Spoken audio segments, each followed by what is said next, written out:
The rails had been swallowed twice over, first by rust, then by the forest itself. He'd been following them since sunup, stepping from tie to tie because the gravel between had long since given way to blackberry bramble and thin mountain grass. His boots were the good kind, the kind you didn't throw away even when the soles thinned to paper, and his backpack rode heavy and familiar between his shoulder blades, 2 shirts, a folding knife, a coil of wire, a bent-handled hammer he'd carried from 3 states back, and not much else worth naming. He was 22 years old and had learned the hard way that most doors closed if you leaned on them long enough. So he'd stopped leaning. He walked instead. Pine Hollow was the nearest town, a smudge of rooftops he'd passed through the day before without anyone offering so much as a nod, and these tracks had peeled off from the main line like they were trying to hide something. Nobody used a spur like this anymore. The rails were orange with neglect, sunk crooked into rotting ties, and twice he'd had to climb over trees that had fallen clean across the bed and simply stayed there, untouched, growing moss.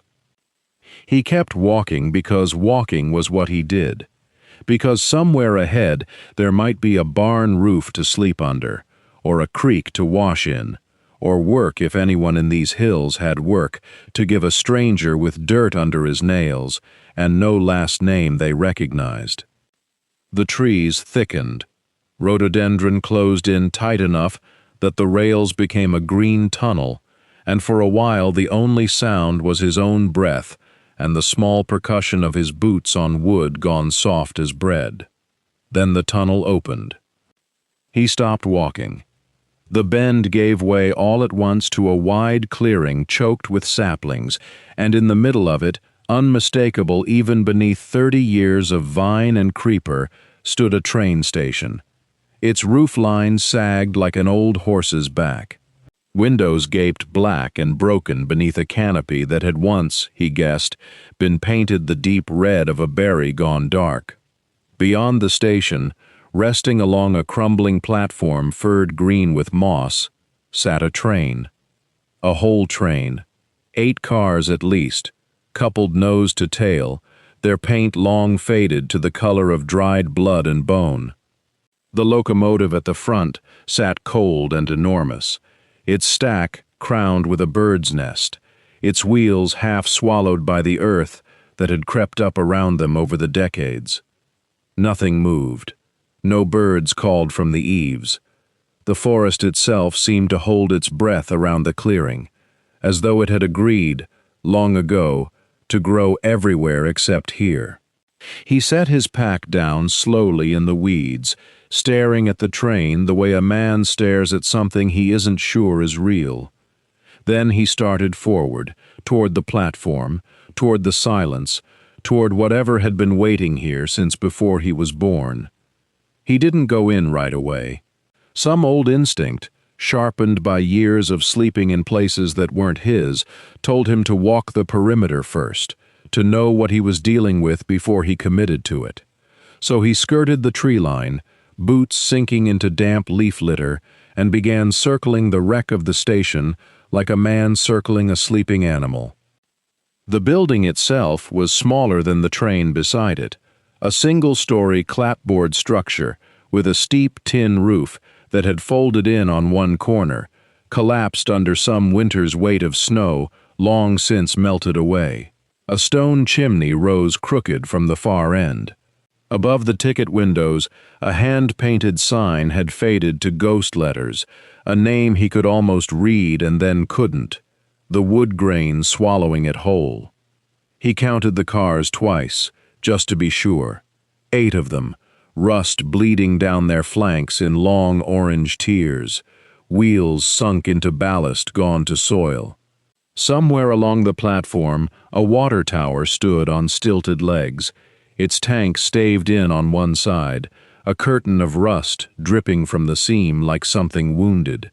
He touched the nearest support post, and it groaned under his palm, and he pulled his hand back fast.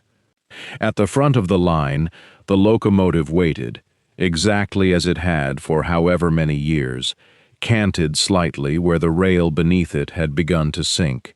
Its cowcatcher was buried in a thicket of blackberry canes gone wild and thorny. The headlamp glass was miraculously unbroken, staring out at the trees like a blind eye. He stood in front of it a long moment, close enough to see the rivets, the drift of rust dust on the running boards, and thought about how a machine that size didn't just stop. Something had to have stopped it. He kept moving. Behind the station he found a collapsed lean-to, a coal chute rotted through, a hand pump gone green with verdigris. Nothing here explained itself. No burned timbers, no bullet holes, no sign of fire or flood or war. Just abandonment, total and complete, as if every soul had walked away on the same afternoon and never once looked back.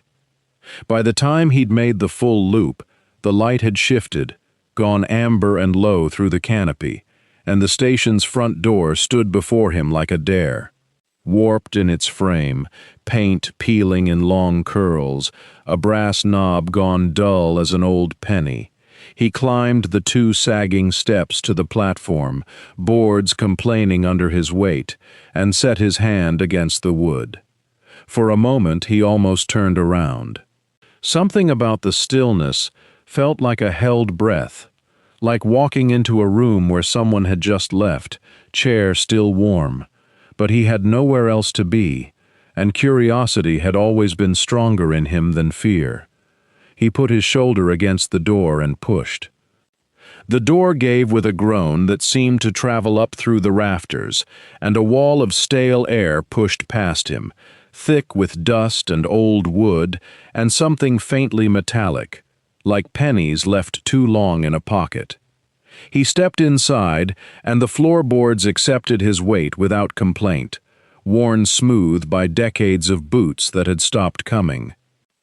The ticket office swallowed the last of the amber light through 2 grimy windows, throwing long bars across a room frozen in place.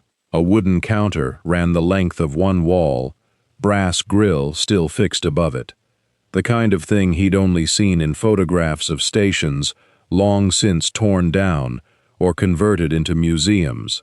Except this wasn't behind glass. This was real, and it was his to touch.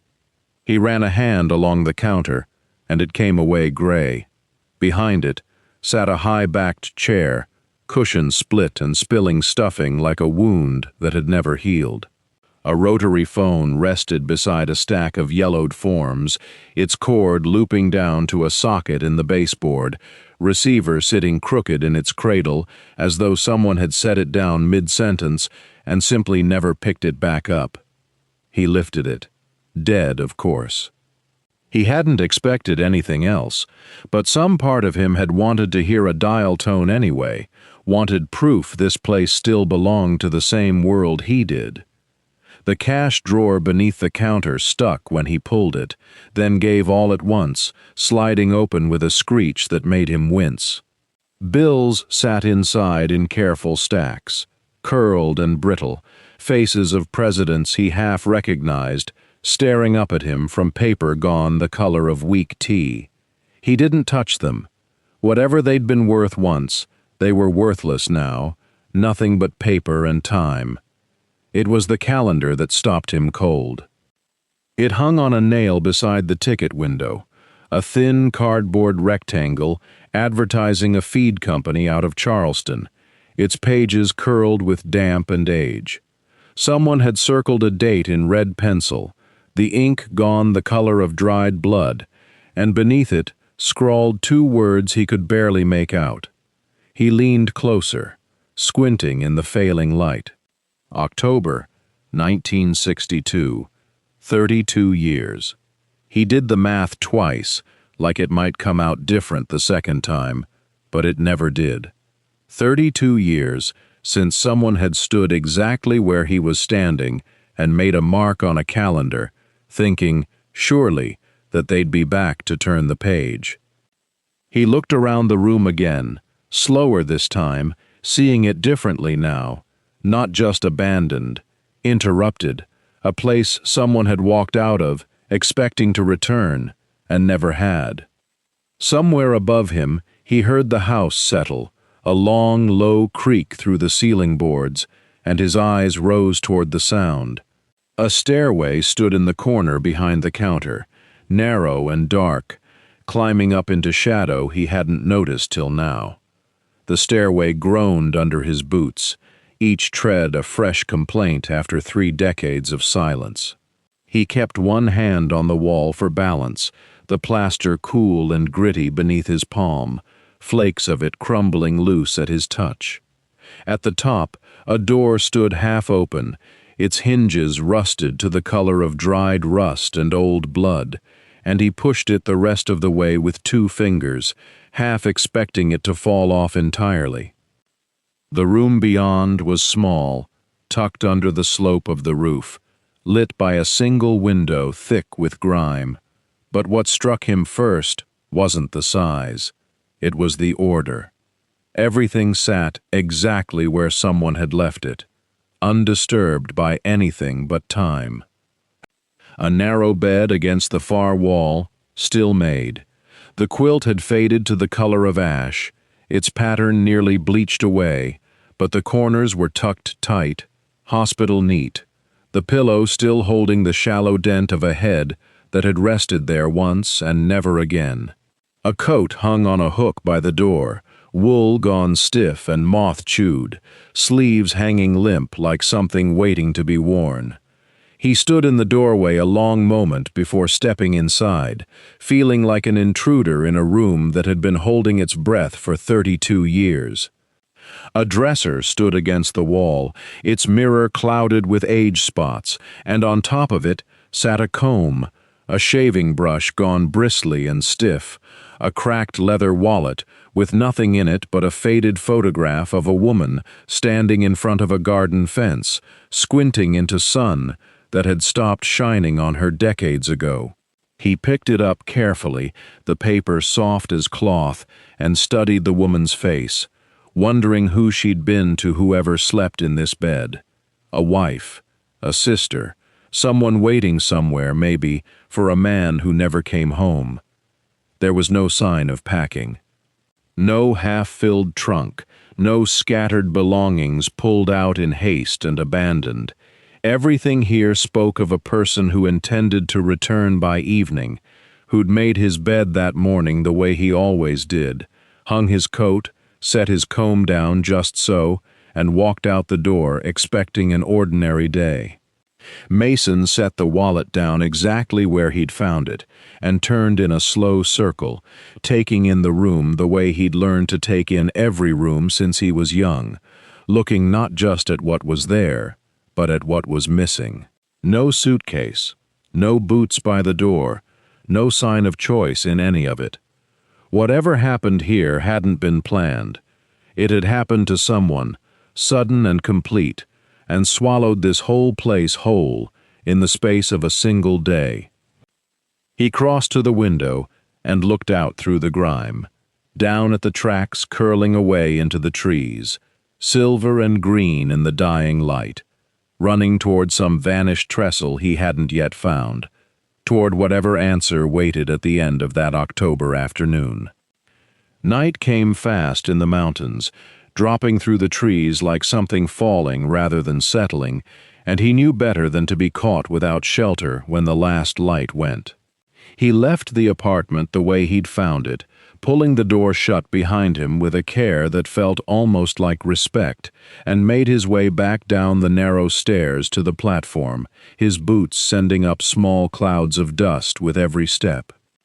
The train sat waiting where it had sat for 32 years, 8 cars strung out along the rusted rail like something asleep rather than dead. He walked the length of it once, hand trailing along the cold metal skin, counting windows, counting doors, before he settled on the 3rd passenger car back from the locomotive. It had fewer broken panes than the others, and the undercarriage looked solid where he crouched to check it. No obvious rot in the wood, no collapse waiting to happen the moment he put his weight inside. The door groaned when he forced it, swollen with decades of damp, but it gave. Inside, the seats ran in rows beneath a ceiling gone gray with grime, cushions flattened and split, stuffing showing through like old bandages. He worked fast in the failing light, hauling the worst of the debris out onto the platform: broken glass, a fallen luggage rack, a nest some animal had built and long since abandoned. He swept the floor with a bundle of branches lashed together, crude but effective, pushing dust and leaves out the door in gray drifts.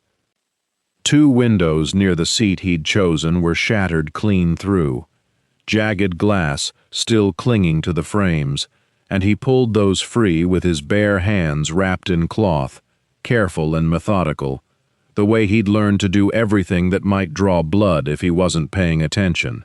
From the platform he salvaged boards off a collapsed baggage cart, splintered but usable, and nailed them over the empty frames with a hammer he'd found rusting in the ticket office, the first tool of what he suspected would be many. By the time true dark settled over the station, he had a space that was dry, that blocked the wind, that felt more like shelter than anything he'd slept in for weeks.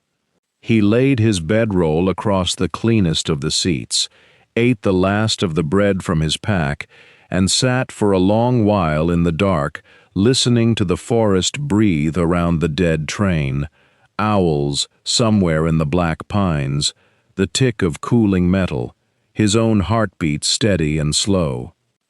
He thought about the coat on its peg, the comb set just so, the wallet with its frozen photograph. Whatever had happened here had happened fast, and it had left 100 small mysteries scattered through every car and room. He didn't know yet what he was looking for. But lying there in the borrowed dark, boarded windows holding back the mountain cold, he found himself deciding, without quite meaning to, that he wasn't leaving in the morning. Morning brought a kind of clarity that darkness had smothered. He woke stiff on the seat cushion, breath fogging in the boarded car, and the first thing he did was make a list in his head the way he always did before a job: what needed fixing, what needed clearing, what could wait. Then he started walking the length of the train, car by car, the way a man might read a book he didn't want to finish too fast. The dining car came second, after the one he'd slept in.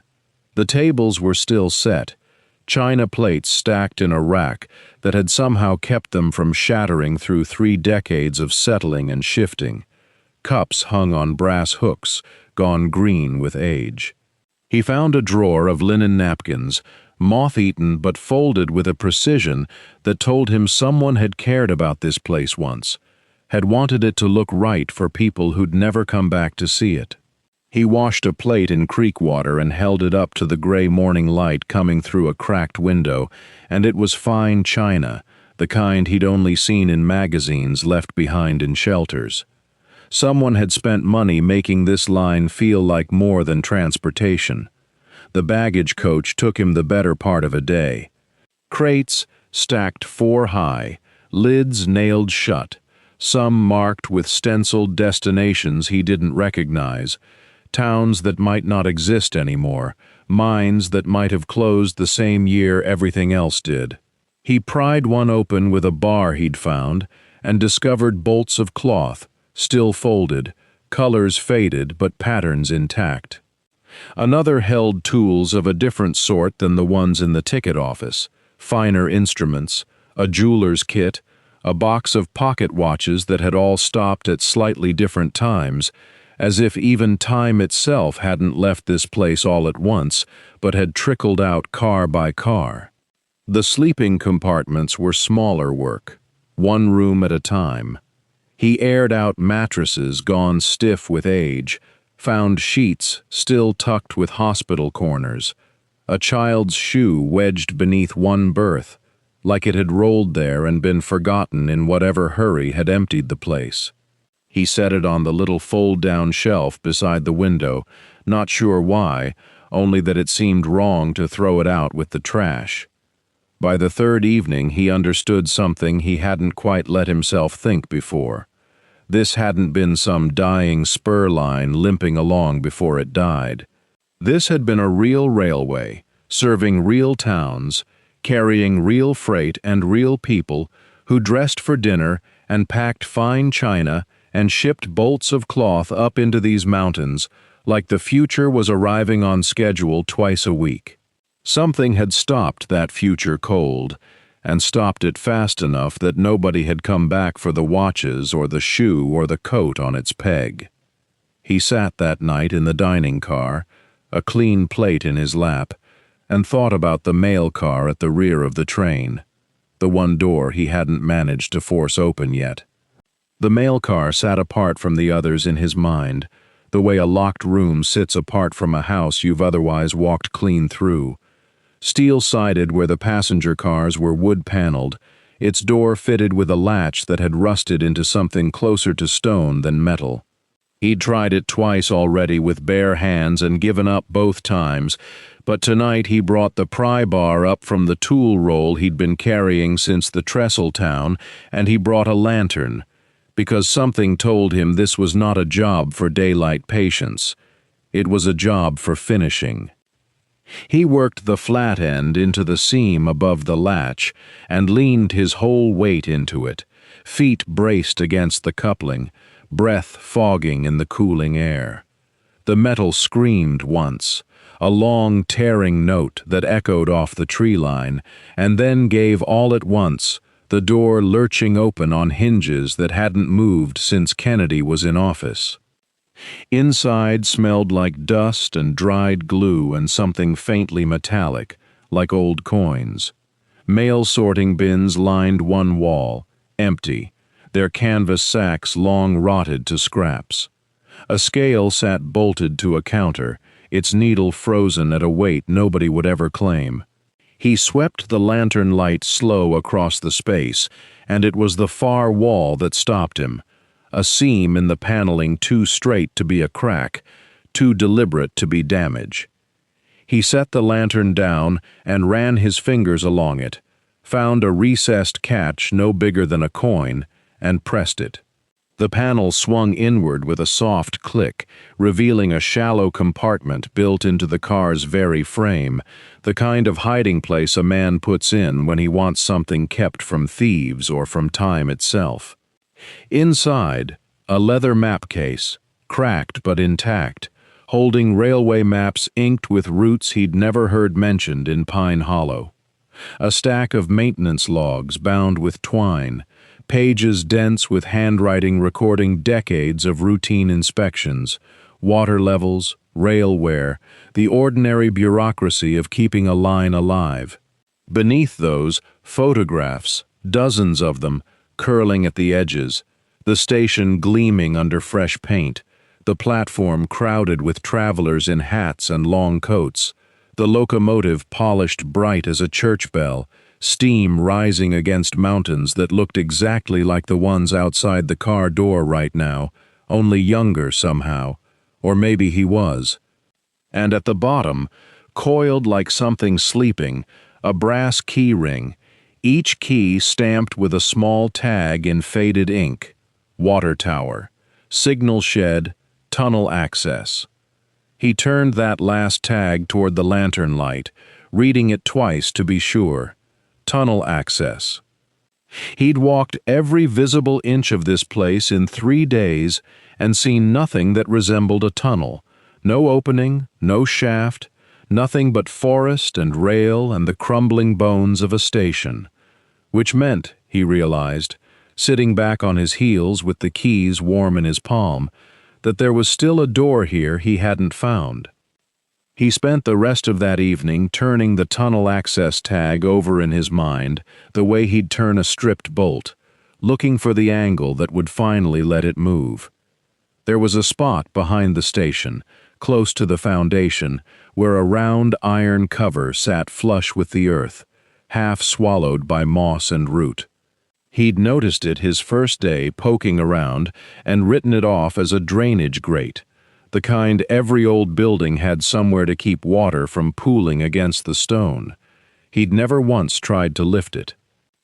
Now he carried the lantern out into the dark, with the key ring jangling in his coat pocket, and he knelt beside the cover and cleared the moss away with his bare hands until the iron showed through, pitted with rust but unmistakably round, unmistakably a hatch, with a keyhole set into a small recessed plate he'd mistaken for a bolt head. His fingers were shaking a little, not from cold.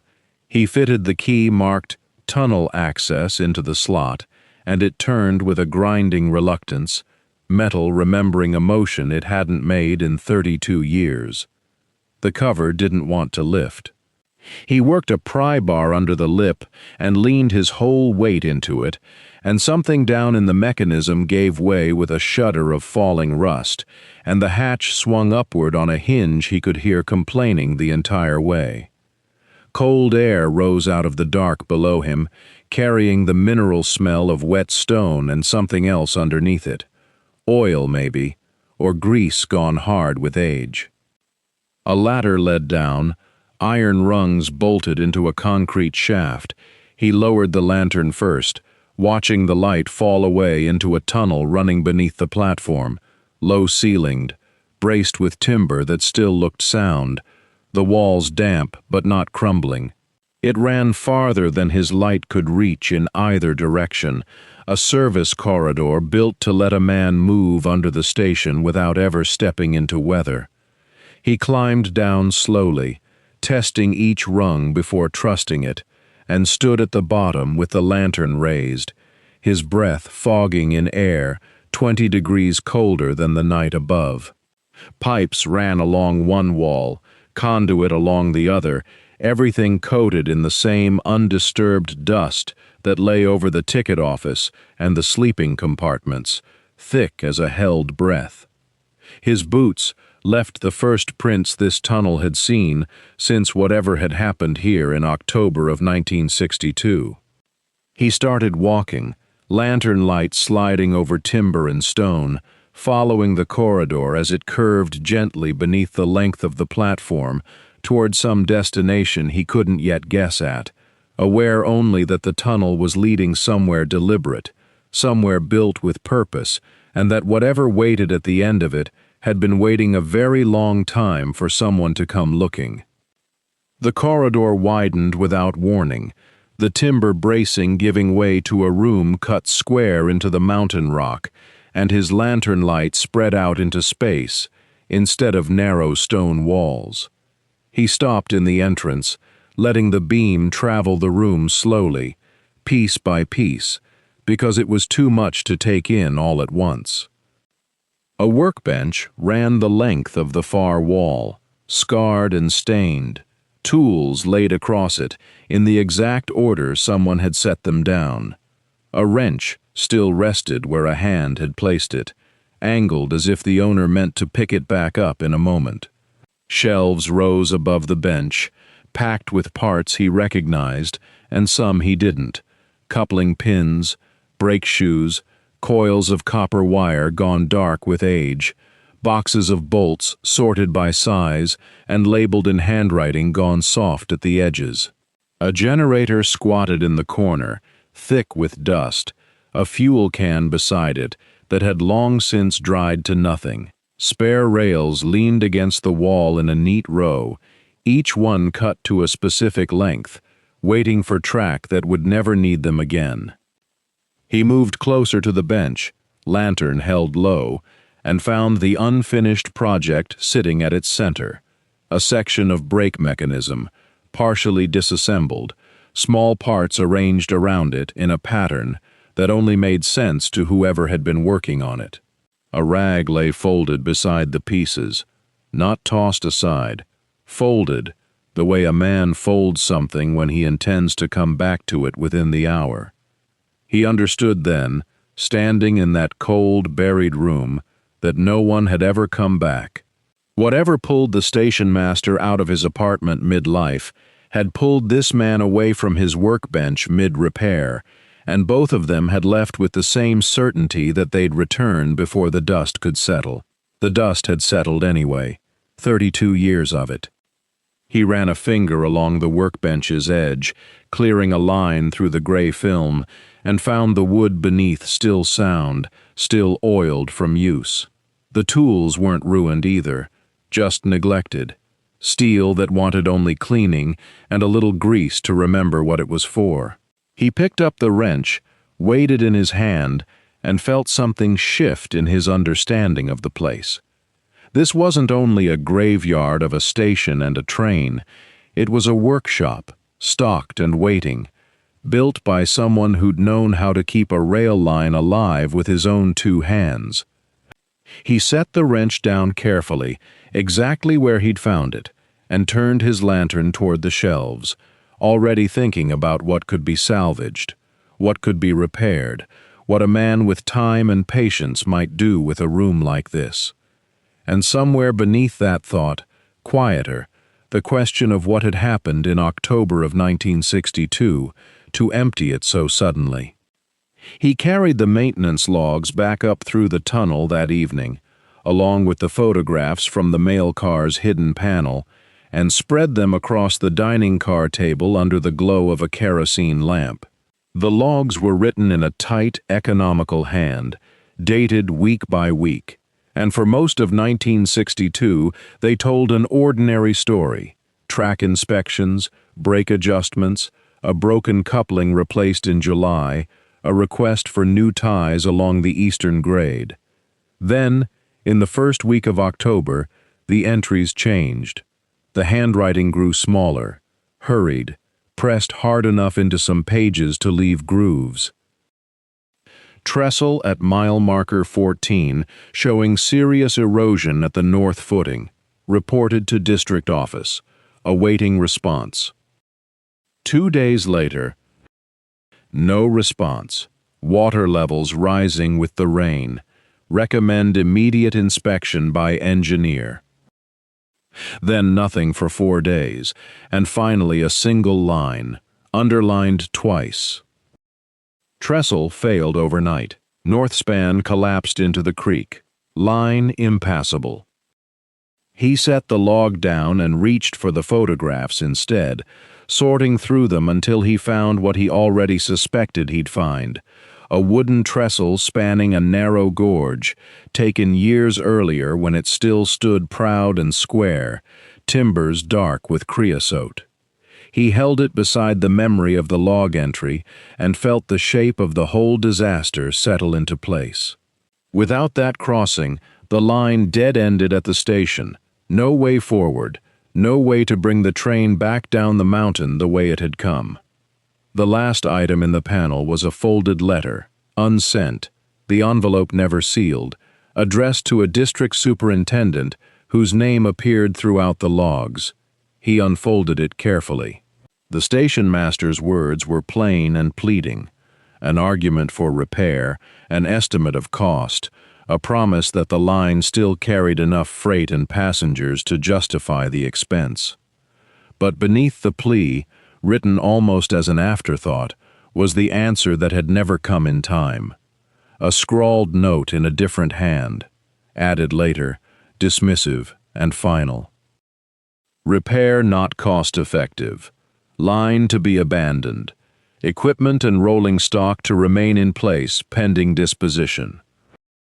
Disposition that had apparently never arrived.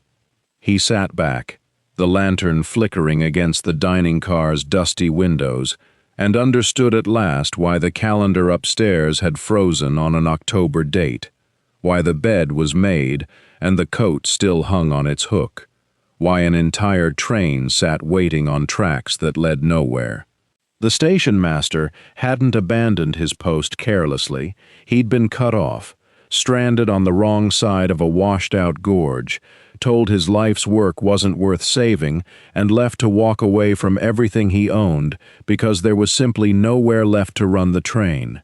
Mason folded the letter back along its worn creases and looked out through the grimy glass toward the dark shape of the platform, thinking now not about what had ended here, but about what still might begin. The work started small. the way good work always does. He replaced a dozen rotted boards on the platform first, matching the tongue and groove profile by eye, cutting new lumber with a handsaw from the workshop until his palms blistered and then calloused over. He mixed mortar for the cracked foundation stones, using a recipe scrawled on a card tacked above the workbench, someone else's handwriting guiding his hands across 3 decades of silence.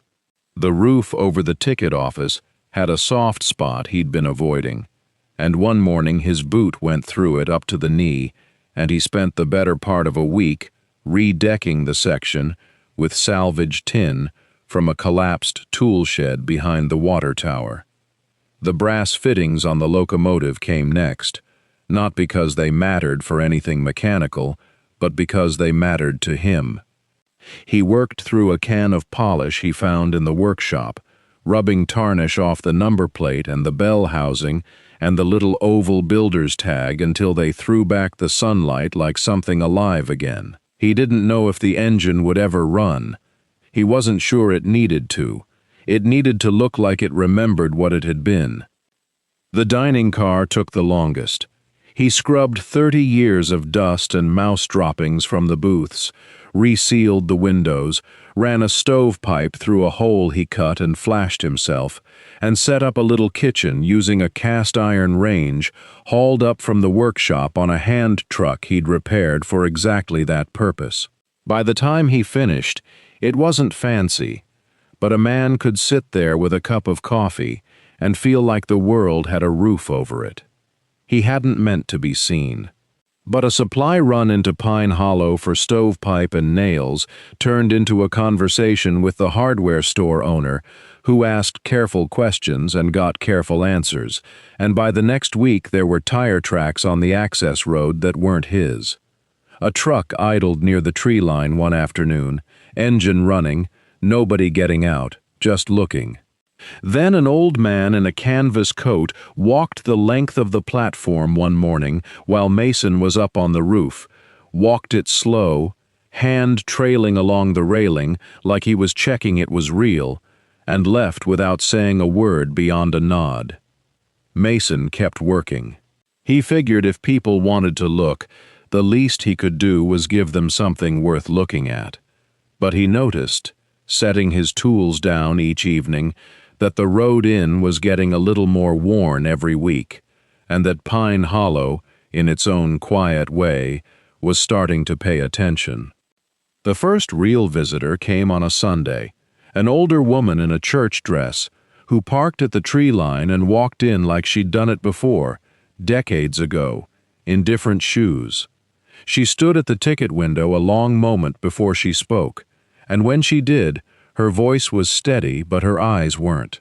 She said her father had worked the line, said she used to wait right there, right on that bench, for him to come home smelling of coal smoke and cold air. She hadn't known the depot still stood. She'd heard rumors of a young man fixing it up, and hadn't believed them until she saw the platform boards, pale and new against the gray, and the roof line finally square again.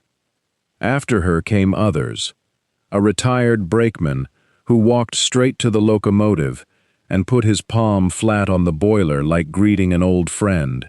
2 brothers who remembered riding the 811 to the county fair every August, back before the trestle went. A woman who'd never ridden the train at all but whose mother had, and who cried a little at the sight of the dining car windows catching morning light again. Each one brought a story, small and specific, and each story fit into the ones Mason had already pieced together from logs and photographs and a calendar stuck in October, until the station wasn't just a mystery he'd solved, but a place other people remembered belonging to. He moved into the station master's apartment properly by the 2nd month, the coat finally taken down and folded away with care, the bed remade with linens he'd bought in town, the desk cleared for his own ledgers, parts inventory, repair schedules, the small trade he was building fixing what the county's old-timers still called real work. The underground workshop stayed his, generator humming on the days he needed real power, tools organized now the way a man organizes tools he intends to use for years, not weeks. He never went looking for the town's attention. It found him anyway, the way water finds a low place. And what he'd once wanted only as shelter, 4 walls between him and the wind, had become something he hadn't let himself want in a long time, a place people trusted him to keep.